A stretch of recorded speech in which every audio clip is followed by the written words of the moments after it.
আবার কবর বলছে আমি হলে অন্ধকার ঘর আলো নিয়ে এসো। কি গো না বাতি আছে এরকম লাইট জ্বলে, লাইটও জ্বলে না বাতিও জ্বলে না, তাহলে আমার ঘরটা সম্পূর্ণ অন্ধকার। এই অন্ধকারকে যদি আলোকিত করতে হয় তাহলে দুনিয়ার বুক থেকে লাইট বা বাতি বা আলো নিয়ে আমার মাঝে এসো, তবে তোমার এই কবরটা কি হবে আলোকিত থাকবে। অন্ধকার জায়গাতে কতক্ষণ আপনি থাকবেন ভালো লাগবে না, আলো যদি থাকে তো ভয় ভীতিটা দূর হয় কিনা বলে। আল্লাহর নবী সাল্লাল্লাহু তাআলা আলাইহি ওয়াসাল্লাম জানিয়ে দিলেন তোমরা শোনো শোনো, কবর বলছে যে তোমরা লাইট বা বাতি নিয়ে কবরের ভিতরে যাও। ও বাতি বা লাইট কি জিনিস নাকি বলেন? দুনিয়ার কোন স্ত্রী বলে না, স্বামী বলে না, মা বাপ বলে এটাও নয়, তাহলে কি বলে? ও বাতি হলে 5 ওয়াক্তের নামাজ। জোরে বলুন 5 ওয়াক্ত যদি নামাজ পড়েন তো কবর হবে আলোকিত, রওশন হবে, অন্ধকার থাকবে না, অন্ধকার দূর হয়ে যাবে। কিন্তু মুসলমান দুনিয়ার ঘরে যদি লাইট ছাড়া আমরা যদি না থাকতে পারি তো কবর চারিদিক ঘেরা। সেই ঘরে অন্ধকার ঘরে আমি কেমন করে থাকবো যদি নামাজই না পড়ি? ঠিক না গো? নামাজ যদি না পড়ি তো অন্ধকার ঘরকে আলোকিত কিভাবে আমরা করব? এখনো সময় আছে যে অন্ধকার ঘরকে আলোকিত করার জন্য 5 ওয়াক্তের নামাজ পড়ব। আবার কবর বললেন বলে আমি হলে সাপ বিচ্ছুর ঘর। ঠিক না গো? সাপ বিচ্ছুর ঘর হলে আমি, কে বলে? কবর বলে। কবরের ভিতরে সাপ বিচ্ছু পাবে, তাই আরো ইত্যাদি জিনিস তার ভিতরে পাবে। তাই কবর বলছে আমি সাপ বিচ্ছুর ঘর। তো তুমি কি করো? ওষুধ নিয়ে এসো। তোমাকে কামড়াবে, ওষুধ লাগবে না? বিচ্ছুতে কামড়াবে, ওষুধ লাগবে। এই ওষুধটা কি? সঙ্গে সঙ্গে কবর জানিয়ে দিলেন আমি হলে সাপ বিচ্ছুর ঘর। আমার ঘরে যদি আসতে হয় তো ওষুধ নিয়ে তারপরে আমার ঘরে দাখিল হবে। ও ওষুধটা হলে দান খয়রাত করা। নাকি বলেন? সারা জিন্দেগি আমরা আয় করছি, কিন্তু কার জন্য? দুনিয়ারই জন্য, আখিরাতের জন্য নয় বাবা। দুনিয়াটি শেষ হয়ে যাচ্ছে, খাচ্ছি ফিরছি ঘোরাফেরা করছি, কিন্তু আখিরাতের জন্য যে ওষুধ সাপ বিচ্ছুতে দংশন করবে, কামড়াবে, আজকে একবার দংশন করলে 70 বছর ধরে তার শরীরের বিষ বাড়িয়ে হবে না। তাহলে এই ওষুধ দুনিয়া থেকে নিয়ে যেতে হবে। তাহলে দান খয়রাত আপনাকে করতে হবে। গরিব 1 টাকা করেন, বড়লোক 10 টাকা করবে। নাকি বলেন? গরিবের যতটুকু সামর্থ্য আছে সেই অনুযায়ী দান করলে কবরের ভিতরে সাপ বিচ্ছুর ওষুধ নিয়ে যেতে পারবে। ঠিক না গো? বলে আবার কবর জানিয়ে দিল বলে কি আমি হলে এমন কবর, এই কবরের ভিতরে কোনো বিছানা নেই, আছে গো? পেলেন কবর, তাই কবর বলছে বিছানা নিয়ে আসবে। তুমি ঘুমাবে না, আরাম করবে না, আরাম করার জন্য বিছানার প্রয়োজন আছে, আছে কিনা? তো এই বিছানাটা নিয়ে তারপরে আমার কবরের মাঝে আসবে। তাহলে তুমি আরামে শান্তিতে নিদ্রায় যাবে, ঘুমাবে। ঠিক না? এবার জানিয়ে দিলেন ও বিছানাটা কি? দুনিয়ার কোনো তুলোর জিনিস নয়, লেপ নয়, কম্বল নয়, নাকি বালিশ নয়, তাহলে কি বিছানা? সঙ্গে সঙ্গে কবর জানিয়ে দিল। তাহলে তোমরা শোনো, ওই বিছানার নাম হলে আমল। জোরে বলুন সুবহানাল্লাহ। যদি আমল পৃথিবীর ভূমণ্ডলে থাকার পর যদি আপনি আমল সঠিকভাবে করে যেতে পারেন, কবরের বিছানা তৈরি হয়ে যাবে না। আমল পৃথিবীতে সঠিক তরে যদি থাকে, তাহলে কবরের ভিতরে শান্তির একটা বিছানা আপনার জন্য বিছিয়ে দেওয়া হবে। আরামে সেই ঘরে থাকবে, নিদ্রায় চলে যাবে। কিয়ামত পর্যন্ত এক ঘুমে, মানে ওই বিছানায় এক ঘুমে আজকে কিয়ামত হয়ে যাবে। ঠিক না বলেন? আর বলবে এত তাড়াতাড়ি করে আমাকে কে জাগিয়ে দিল? নাকি এত আরামের ঘুম হবে? দুনিয়ার ল্যাপ তুলুন, তুষক কম্বলে যে আরাম রয়েছে, আপনার সঠিক যদি আমল করেন তার চাইতে অনেক কিয়ামত পর্যন্ত আরামের সে আমল হবে। নাকি আমলটাই কিয়ামত পর্যন্ত আরামের হবে। একটা ল্যাপ তুষক ক বছর যাবে গো? 20-30 বছরই হয়তো গেল, নাকি? আর আমল যদি করেন কবরের ভিতরে 100, 200, 500, 1000, 2000 যত বছরই আপনি থাকেন না কেন, ও বিছানা কোনদিন নষ্ট হবে না, বরবাদ হবে না, পচবে না, সরবে না, গলবে না, একই অবস্থায় কবরের ভিতরে থাকবে। জোরে বলুন। আবার কবর জানিয়ে দিল, আমি হলে কবর কিসের ঘর? প্রশ্নের ঘর। কবরের ভিতরে প্রশ্ন হবে না? তিনটা প্রশ্ন হবে। যদি তিনটা প্রশ্নের, এই প্রশ্নের ঘর, তাহলে উত্তর নিয়ে যেতে হবে। ঠিক না গো?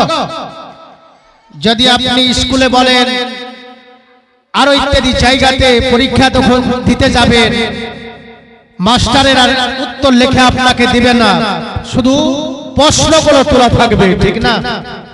প্রশ্নগুলো থাকবে আর উত্তর তৈরি করে আপনাকে নিয়ে যেতে হবে, তারপর লিখতে হবে।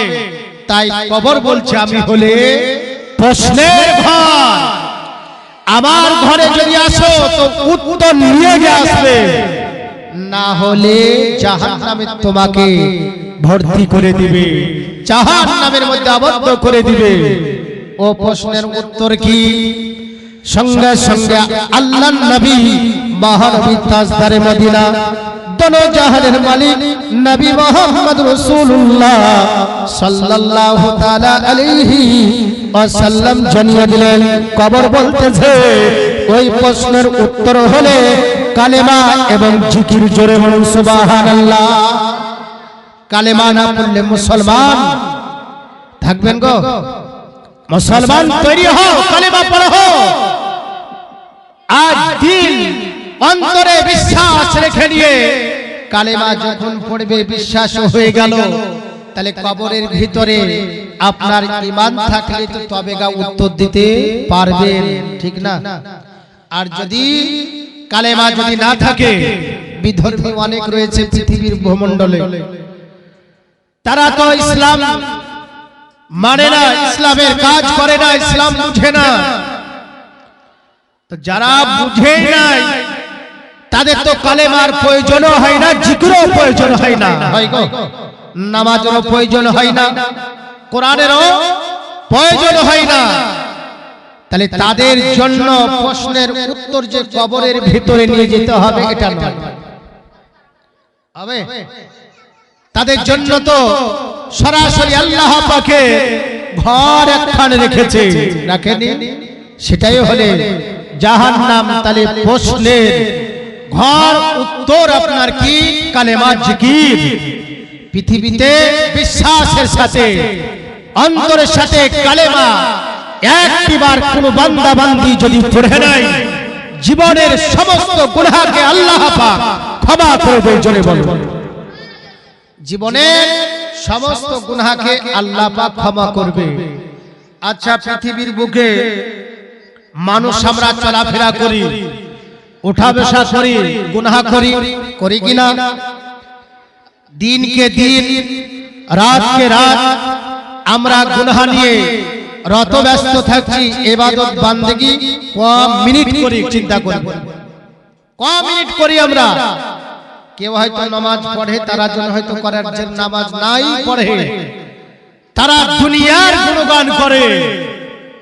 আর দুনিয়ার গুণগান যদি হয়, তার জন্য আখিরাত সম্ভব মানে ভালো হওয়ার সম্ভব নয়। আছে গো, দুনিয়াটা আখিরাত মনে করতে হবে আমাদের সকলকে। তারে আল্লাহ পাকের আযাব থেকে পরিত্রাণ যদি পেতে হয়, আল্লাহ পাকের ভয়ানক আযাব না, সামান্য আমাদের পায়ে যদি ঝুট লাগে কত কষ্ট লাগে, কোন মানুষ যদি আমাদের উপর আঘাত করে কষ্ট লাগে, আগুনে যদি পুড়ে যায় কত কষ্ট লাগে, লাগে না? পানিতে ডুবলে, কারেন্টে শর্ট খেলে, চাপা পড়লে কত আমাদেরকে কষ্ট বহন করতে হয়। তাহলে আল্লাহ পাকের কাজ যে আমরা করি নাই, তার আযাব যে কত ভয়ানক, এই আযাব থেকে রক্ষা যদি পেতে হয়, আল্লাহর নবী সাল্লাল্লাহু তাআলা আলাইহি ওয়াসাল্লাম মসজিদে নববী শরীফে সাহাবা বর্গদেরকে নিয়ে আল্লাহর নবী বয়ান করছেন, বর্ণনা করছেন। ওগো আমার সাহাবারা, যদি আল্লাহ পাকের আযাব থেকে পরিত্রাণ পেতে চাও, রক্ষা পেতে চাও, তোমাদেরকে আমি একটা বিশিষ্ট আমল দিচ্ছি, এই আমল যদি করো, আল্লাহ পাকের আযাব থেকে তোমরা রক্ষা পাবে। সাহাবী বর্গগণ জিজ্ঞাসা করলো, ইয়া রাসূলুল্লাহ, ইয়া হাবিবাল্লাহ, ওগো নবীজি, কি এমন আমল যেটা করলে আল্লাহ পাকের আযাব থেকে পরিত্রাণ পাওয়া যাবে, রক্ষা পাওয়া যাবে?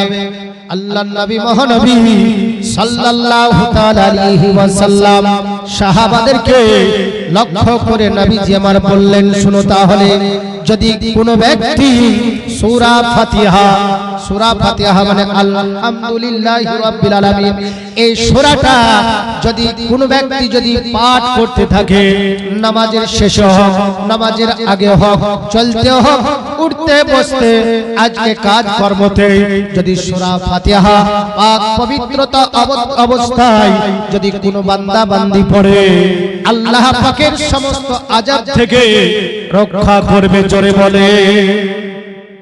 তাহলে সূরা ফাতিহা পাঠ যদি করা হয়, আল্লাহ পাকের ভয়ানক আযাব, এই ভয়ানক আযাব থেকে রক্ষা করবে যেই ব্যক্তি সূরা ফাতিহা আমল করবে, পাঠ করবে। করবেন না গো? সূরা ফাতিহা তো অনেক মানুষেরই মুখস্থ আছে, নাই? অনেক মানুষের মুখস্থ, যাদের নাই সে সবচেয়ে বোকা মানুষ, অধম মানুষ তারা, যারা মুসলমান ঘরে জন্ম নিয়ে সূরা ফাতিহাটাই মুখস্থ না, নামের মুসলমান। ঠিক না গো? ভুল বলছি আমি কি? নামের মুসলমান আমরা। এর জন্য তো আমাদের উপরে বিভিন্ন দিক থেকে চাপ আসছে, আসছে না? তাহলে সূরা ফাতিহা মুখস্থ করার পর যদি তেলাওয়াত করেন, পাঠ করেন, আল্লাহ পাকের সমস্ত আযাব থেকে আপনি রক্ষা পাবেন। আমার নবীজি বললেন, ওগো আমার সাহাবা বর্গগণ, তোমরা শোনো শোনো, পবিত্র কোরআনের মধ্যে একটি সূরা রয়েছে, সূরাটির নাম হলো ইয়াসিন সূরা। কি সূরা বললাম? ইয়াসিন সূরা 22 এবং 23 পারার মধ্যে বাবা লিপিবদ্ধ করা হয়েছে, রেকর্ড করা হয়েছে। আল্লাহর নবী বলল, যদি সূরা ইয়াসিন সূরা যদি কোন ব্যক্তি ফজরের নামাজের পরে লাগাতার ভাবে যদি কি করে তেলাওয়াত করে প্রত্যেকদিন হর দিন, আল্লাহর নবী বলেছেন, হাশরের ময়দান সূর্য যখন মাথার উপরে থাকবে, মানুষ কিন্তু পিপাসিত হবে, হবে কিনা বলে? হালকুম শুকিয়ে যাবে, নফসি নফসি করবে। আল্লাহ পাককে বলবে, আল্লাহ একটু পানি পেলে বড় আজকে পিপাসাটা আমার মৃত্যু নাকি, বলে পানি দাও, পানি দাও। এত কঠিন দিন হবে হাসরের দিন, সেই দিনে এত পিপাসা লাগবে কিন্তু তবে পানি পানি মিলবে না, ঠিক না? হাজার হাজার মানুষের কাছে জিজ্ঞাসা করবেন, পানি দাও গো পানি দাও, পানি দেবে না। পিতার কাছে যাবে না, বাবা এত পিপাসা লেগেছে, আবার হল হল শুকিয়ে যেন কাঠ হয়ে গেছে, কথা বাড়াই না। ওগো বাবা, যদি একটু পানি তোমার নিকটে থাকে তাহলে একটু আমাকে পানি পান করে দাও। মার কাছে যাবে, মার কাছে পাবে না। ভাই বোন আত্মীয় স্বজনের কাছে যাওয়ার পরও পানি যখন পাবে না, তাহলে দুনিয়ার বুকে এ পানির কাজ করে যেতে হবে কিনা বলেন? আল্লাহর নবী বললেন, যদি সূরা ইয়াসিন মানুষ নর নারী সকালে যদি ফজরের নামাজ পড়ে যদি সূরা ইয়াসিনটা পাঠ করে, ওই কিয়ামতের পিপাসা থাকবে না। যখনই পিপাসা লাগবে কোরআন ইয়াসিন সূরার ইবাদতে, সঙ্গে সঙ্গে আপনার পিপাসা শুরু হয়ে যাবে। জোরে বলুন, আলকুম শুকিয়ে গেছিল সেই জায়গাতে কোরআনের সূরা ইয়াসিন পড়ার কারণে রোজে কিয়ামতের দিন আপনার হলকম কি হবে? যেমন পানি পান করলে যেমন পিপাসা নিবারণ হয়ে যায়, বাবা সূরা ইয়াসিন পড়লে আপনার সেই ক্ষণে মানে কিয়ামতের ময়দানে পিপাসা নিবারণ হয়ে যাবে। জোরে বলেন। আবার নবীজি সাহাবাদিকে লক্ষ্য করে আল্লাহর নবী সাল্লাল্লাহু তাআলা আলাইহি ওয়াসাল্লাম জানিয়ে দিলেন, ওগো আমার ভক্তগণ সহচরগণ, তোমরা শোনো, পৃথিবীর ভূমণ্ডলে একটা পবিত্র কোরআনের সূরা রয়েছে, যেটা হলো 27 পারার মধ্যে আল্লাহ পাক রেকর্ড করে রেখেছেন। সূরাটির নাম হলো সূরা ওয়াকিয়া। কি সূরা বললাম? সূরা ওয়াকিয়া। রাত্রিতে কোন বান্দা বান্দি যদি তেলাওয়াত করে, পাঠ করে, পৃথিবীর বুকে তার দরিদ্রতা কি হবে? দূর হয়ে যাবে। একটু জোরে বলুন। অভাব থাকবে না, অভাব দূর করে দিবে। পর মানুষ থাকবে না, আজকে গরিব হয়ে থাকবে না, বড় লোক হয়ে যাবে, ঠিক না বলেন? আরাম আয়েশে জীবন যাপন করবে। যদি সূরা ওয়াকিয়া বান্দা বান্দি রাত্রিতে যদি তেলাওয়াত করে, আল্লাহ পাক সমস্ত দুঃখ কষ্টকে নিবারণ করবে। জোরে বলেন। আবার আল্লাহর নবী সাল্লাল্লাহু তাআলা আলাইহি ওয়াসাল্লাম জানিয়ে দিলেন, ওগো আমার উম্মাতানেরা, তোমরাও শুনে নাও, জেনে নাও, পৃথিবীর ভূমণ্ডলে আল্লাহ পাক কোরআন দিয়েছে মানুষের হেদায়েতের জন্য। এতে বিভিন্ন রকমের জিনিস আমি আল্লাহ পাক দিয়েছি। এক কথায় সমস্ত প্রথম থেকে শেষ পর্যন্ত আমি আল্লাহ পাক যা জিনিস হয়েছে এবং হবে টোটালের বর্ণনা আমি পবিত্র কোরআনের মধ্যে দিয়েছি। জোরে বলেন। আবার একটি সূরা, ওগো আমার সাহাবা বর্গগণ, তোমরা শুনো শুনো, পবিত্র কোরআনে একটি সূরা রয়েছে, সূরাটির নাম হলো কাফিরুন সূরা।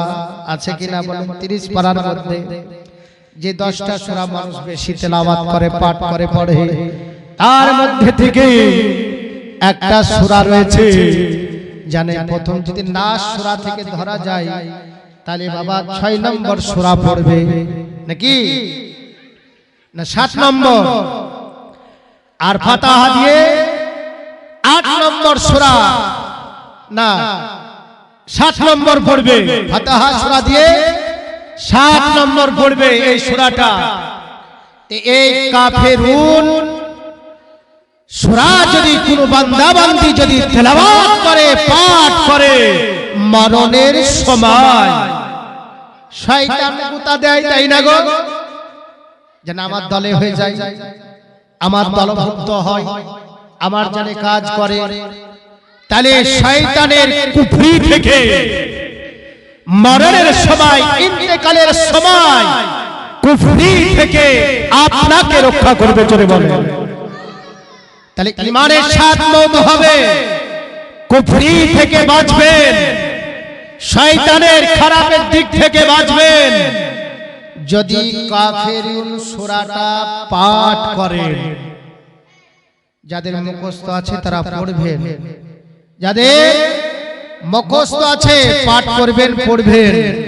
এটা উপকার, ক্ষতি নয়। আল্লাহ পাকের পবিত্র কোরআনই গোটাই হলে আজকে উপকার, নাকি? পবিত্র কোরআনটাই হলে উপকার, ক্ষতি নয়। আমি আপনি ক্ষতি করতে পারি কারণ, কিন্তু কোরআন ক্ষতি করে না। ক্ষতিকে কি করে? মীমাংসা করে দেয়। ঝগড়া বিবাদকে মীমাংসা করে দেয়। আজকে হারাম কাজ করছে, তাকে জায়েজের দিকে নিয়ে চলে আসে কে? পবিত্র কোরআন। তাহলে মানুষ কোরআন যদি পড়ে আজ অন্তর আলোকিত হয়, রোশন হয় কিনা? আবার জানিয়ে দিলেন আল্লাহর নবী সাল্লাল্লাহু তাআলা আলাইহি ওয়াসাল্লাম জানিয়ে দিলেন, ওগো আমার উম্মতানেরা, ওগো আমার সাহাবা বর্গরা, তোমরা শোনো, পবিত্র কোরআনের মধ্যে একটা ছোট সূরা রয়েছে, সেই সূরাটার নাম হলো কাউসার সূরা। না ইন্না আতাইনাকাল কাউসার ফাসাল্লি লিরাব্বিকা ওয়ানহার, ঠিক না? এই সূরাটা কোন বান্দা বান্দি যদি তেলাওয়াত করে, পাঠ যদি করে, তাহলে বারাদার ইসলাম শত্রুর অনিষ্ট থেকে আপনাকে রক্ষা করবে, ঠিক না?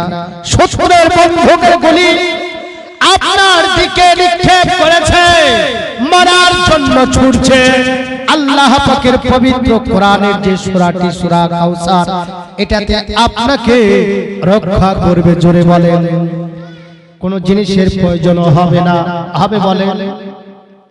সূরাটি রক্ষা আল্লাহ পাক করবে।